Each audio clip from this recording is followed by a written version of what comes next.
കുറെ സമരമായിരുന്നു യൂണിവേഴ്സിറ്റികളിലെല്ലാം, ഭയങ്കര ബഹളമായിരുന്നു. CPM നേതൃത്വം എല്ലാവരും പറഞ്ഞത് അത് വർഗീയതയ്ക്കെതിരായിട്ടുള്ള പോരാട്ടമാണ്.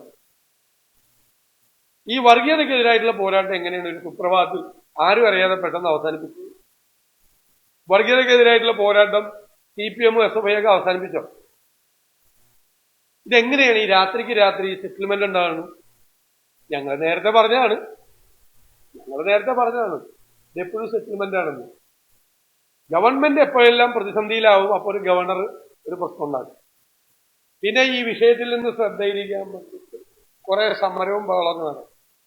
പിന്നെ കൂടിക്കാഴ്ചയായി, മധുരപലഹാര വിതരണമായി, സെറ്റിൽമെന്റായി.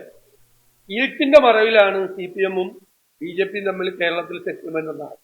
അതിന്റെ ഏറ്റവും അവസാനത്തെ ഉദാഹരണമാണ് ഒരു രാത്രി ഇരുണ്ട് വെളുത്തപ്പോ പോരാട്ടമൊക്കെ അവസാനിച്ചു, ഒന്നുമില്ല, ഒരു കുഴപ്പമില്ല, എല്ലാം ഓക്കെയാണെന്നാണ്. ഇത് തമാശയാണ് ഈ നാടകം.